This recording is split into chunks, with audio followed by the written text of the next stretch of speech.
नमस्कार, अरुणाचल समाचार में आपका स्वागत है। मैं हूं शोभा। आइए बुलेटिन में सबसे पहले देखते हैं मुख्य समाचार।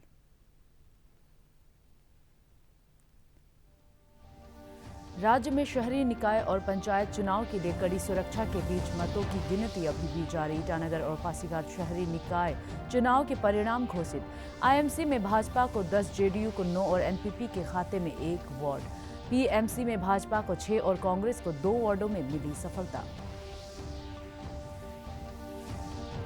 प्रधानमंत्री नरेंद्र मोदी ने जम्मू कश्मीर के निवासियों के लिए आयुष्मान भारत पीएमजे सेहत योजना का किया शुभारंभ। लोकतंत्र को मजबूत करने के लिए लोगों को बधाई देते हुए स्थानीय निकाय चुनाव को पारदर्शी तरीके से संपन्न कराने के लिए जम्मू कश्मीर प्रशासन की सराहना। केंद्रीय गृह मंत्री अमित शाह ने गुवाहाटी के अमीगांव में कई विकास परियोजनाओं का किया उद्घाटन। असम दर्शन योजना के तहत राज्य के 8,000 नामघरों को जारी की वित्तीय सहायता। कहा, असम की संस्कृति के बिना भारत की संस्कृति नहीं हो सकती पूरी। राज्य में शहरी निकाय और पंचायत चुनाव के लिए आज सुबह से कड़ी सुरक्षा के बीच मतों की गिनती शुरू हुई। ईटानगर और पासीघाट के शहरी निकाय चुनाव के सभी परिणाम घोषित कर दिए गए हैं। आईएमसी के सभी वार्डों में भाजपा और जेडीयू के बीच कड़ा मुकाबला देखने को मिला।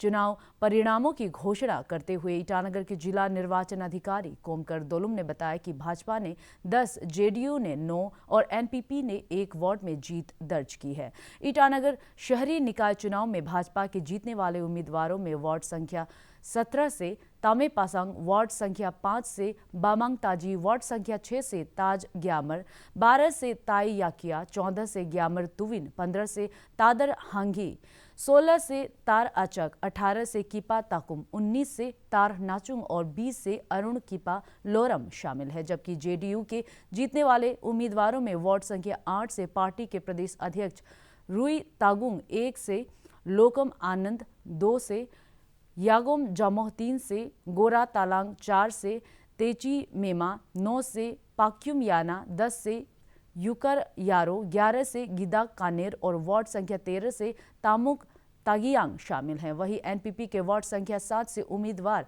बीरी बासांग ने जीत दर्ज की है। ये जीत मेरा अकेला का मेहनत नहीं है, मेरा कॉलोनी का माता जी का मेहनत है, मेरा अतो आयोग का, मेरा सास ससुर का मेहनत है, मेरा पति का मेहनत है, मेरा कॉलोनी के सभी पब्लिक का मेहनत है। और आगे जो भी मैंने प्रॉमिस किया है, जो भी मैंने मैनिफेस्टो में दिया है, वो मैं जरूर करूँगी आप सबके लिए। काम मैंने एज पर मैनिफेस्टो का हिसाब से जाएगा, तो going smoothly as per planning आपका, एज पर आपका रोड मैप का हिसाब से जाएगा।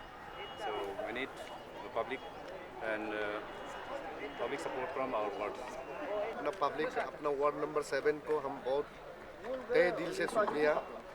बिना उन लोग का कारण में कुछ होगा नहीं। साथ में पब्लिक का सपोर्ट, इसका वजह से आज जो भी है सब कुछ हुआ है। ईटानगर जनता को वही मतलब जो भी जिसको भी आप इलेक्ट करो, सही वाला को देख के जो अपना एरिया सेक्टर जो भी हो डेवलप कर सके, ऐसे वाला को सपोर्ट करना है और ऐसे वाला को इलेक्ट करना है। पब्लिक जो है पेमा खांडू का सरकार को विश्वास करता है, मोदी जी पे विश्वास है, इसलिए हमें इतना बड़ा प्यार, भारी बहुमत में प्यार मिला है। बहुत खुश हूँ क्योंकि आज पहले बार ये इलेक्शन में हम जीता है। बहुत खुश हूँ और हम मेरे वार्ड नंबर 13 का पब्लिक को उन लोग से बहुत शुक्रिया अदा करता हूँ। यही सबका साथ में मैं जुड़ के काम करूँगी। लोगों का डिमांड था वो ब्रिज का, रास्ता का, और वो सब मैं वादा किया है। उसी सबको थैंक यू बोलता है, पब्लिक को, मेरा भाई बहन माँ सभी को मेरे तरफ से थैंक यू। और मैं प्रॉमिस करता हूँ, मैं जितना भी स्पीचेस और रैली में गया हूँ उसका जो भी मैंने प्रॉमिस किया है, मैं उसका पूरा करने का पूरा तरफ से अपना तरफ से ट्राई करेगा। पूरा हम लोग पूरा मिला उला के पूरा करेगा। ये पब्लिक लोग हमको साथ दिए है ना, पूरा हम उसको मिल के जुल के पूरा काम करेगा। हमारा पब्लिक वार्ड नंबर 3 का पब्लिक, उन लोग इतना हमको साथ दिया, इसी का वजह से हम निकल गया। आज counting thank God peacefully complete हो गया और डिक्लेयर टाइम ऑलमोस्ट 2:30 में हमने इसको कंप्लीट कर दिया, होल एक्सरसाइज पीसफुली। 5 तो पहले से अनकंटेस्टेड था, तो 15 का ही कंटेस्टिंग हुआ। उस पर आज 10 जो है कैंडिडेट्स बीजेपी की तरफ से विन हुआ और जेडीयू की तरफ से 9 और एक एनपीपी का कैंडिडेट। तो उस टाइप का मतलब पब्लिक का मैंडेट उस टाइप से है। पासीघाट नगर पालिका परिषद के चुनाव परिणाम घोषित कर दिए गए हैं। जिला निर्वाचन अधिकारी द्वारा घोषित किए गए परिणामों के अनुसार पीएमसी के 8 वार्डों में से भाजपा को 6 और कांग्रेस को 2 सीट पर जीत मिली है। वार्ड संख्या 7 से कांग्रेस उम्मीदवार सोबो पर्टिन ने मात्र 2 वोट से जीत दर्ज की है। भाजपा के जीतने वाले उम्मीदवारों में वार्ड संख्या 3 से कालिंग दोरुक, 1 से यालोप निंगंग योमसो, 2 से ओकियाम मोयोंग बोरांग, 4 से रेबिका मेगू, 5 से पोनुंग रोदेंग सारिंग, 6 से ओइन गांव शामिल है। जबकि वार्ड संख्या 8 से कांग्रेस के नांगकुंग तायंग ने जीत दर्ज किया है। इधर राज्य चुनाव आयोग के आयुक्त हागे कोजिंग ने कहा है कि आज देर शाम तक पंचायत चुनावों के ज्यादातर परिणाम घोषित होने की उम्मीद है। उन्होंने स्वतंत्र और निष्पक्ष चुनाव के लिए राज्य सरकार, चुनाव कर्मियों और मतदाताओं के प्रति आभार व्यक्त किया है। I'm really thankful to them that they voted me to win this election. 110 gram panchayat segments का अभी बाकी रह गया फॉर वेरियस रीजन्स। तो कोई में नॉमिनेशन का गलत था, रिजेक्ट हो गया, कोई में नॉमिनेशन फाइल नहीं हुआ और कोई में कुछ लॉ एंड ऑर्डर सिचुएशन के लिए ऐसा रेफर करना पड़ा। ऐसा उसी का हम लोग का ये जो करंट पेज है, प्रोसेस जब ख़त्म होगा नेक्स्ट पेज में हम लोग को टेकअप करेंगे। So overall by and large ये इलेक्शन बहुत फ्री, फेयर, पीसफुल हुआ and I would like to congratulate all those candidates, the winners, and even those who lost because of the participation, which is important in a democracy, you know.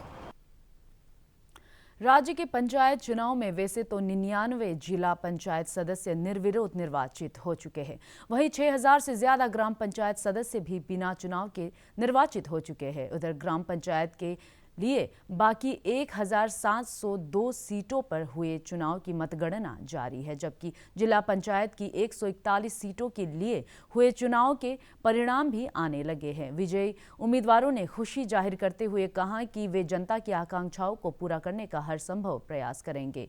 2 rowing block के ZPM seat पर NPP के कोमजी लिंगी ने जीत दर्ज की है, जबकि इस block की 46 जीपीएम की सीटों में से एनपीपी ने 40 और भाजपा ने 6 पर जीत दर्ज की है। वहीं पापुमपारे जिले की बोरुम 1 जेडपीएम सीट पर जेडीयू के उम्मीदवार तोक तामा और दोईमुख 2 जिला सेगमेंट में से भी इसी पार्टी के तेची राकप ने विजय हासिल की है।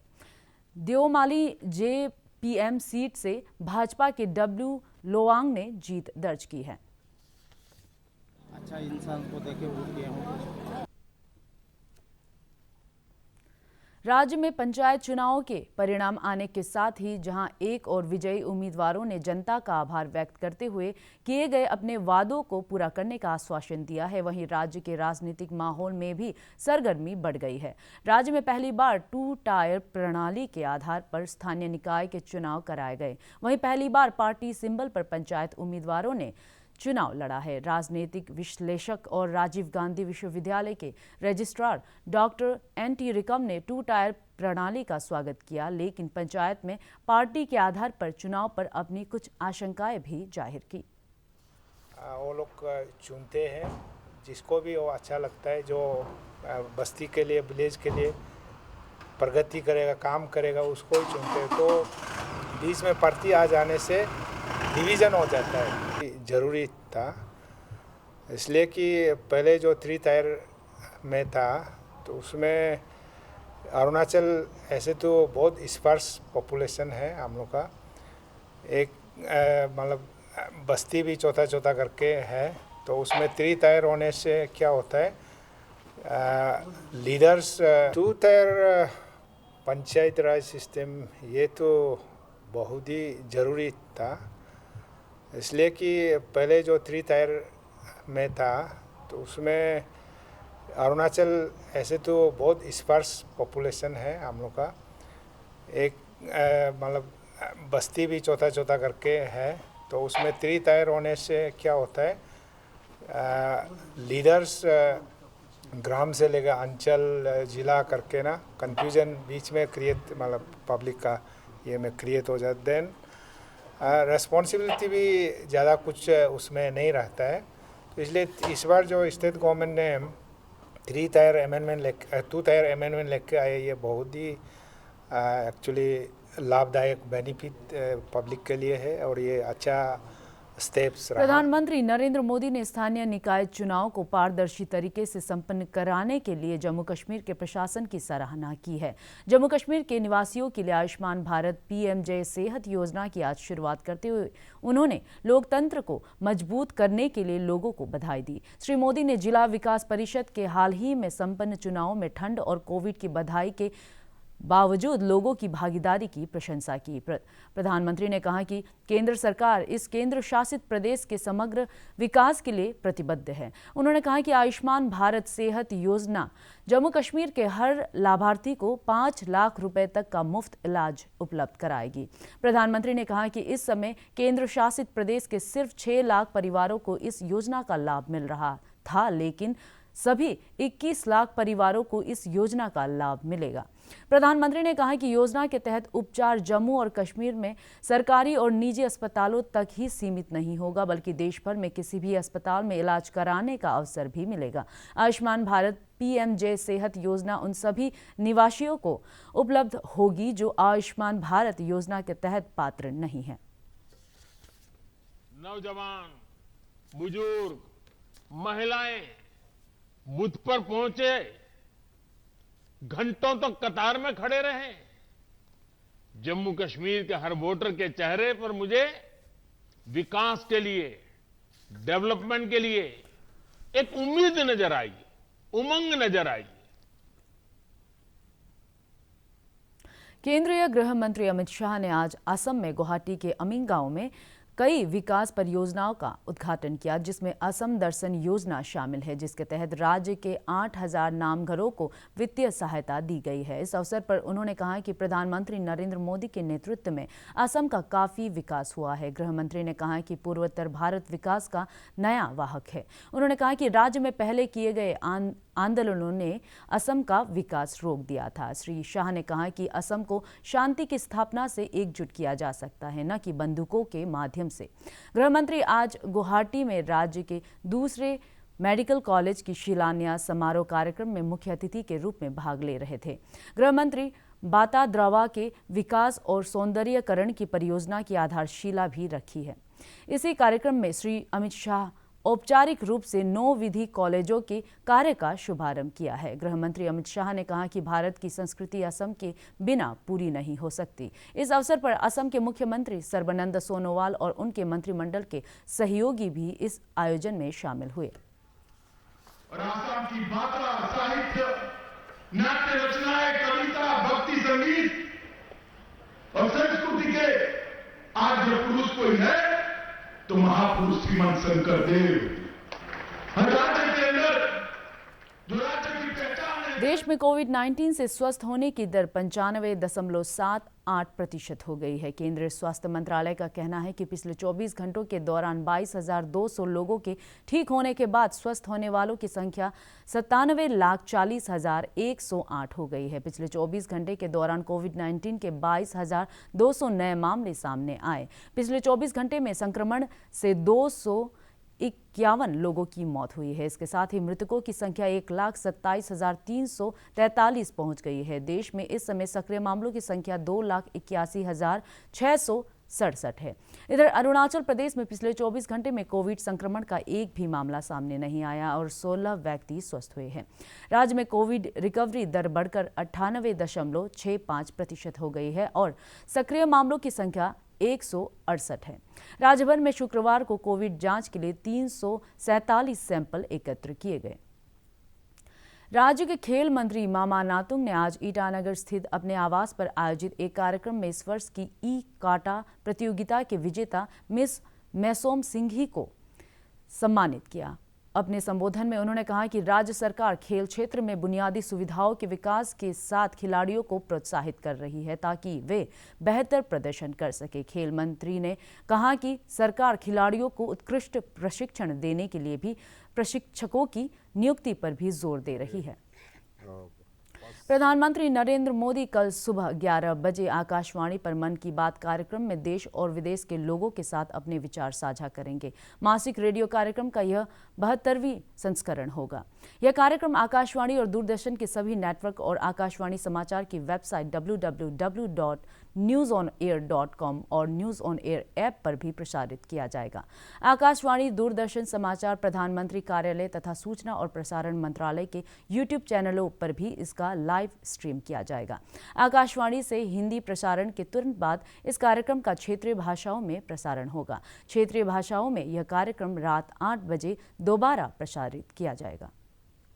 अरुणाचल समाचार के आज के अंक में इतना ही। जाने से पहले आप सभी से अनुरोध है कि कोविड-19 के दिशा निर्देशों का पालन करें, हमेशा मास्क लगाएं, बार-बार हाथ धोएं और सोशल डिस्टेंसिंग के नियमों को मानें। हम कल फिर हाजिर होंगे अरुणाचल और देश दुनिया की खबरों के साथ। चलते चलते आपको बता दें, आप अरुणाचल समाचार हमारे YouTube channel DD news Arunachal पर भी देख सकते हैं। देखते रहिए अरुण प्रभा। नमस्कार।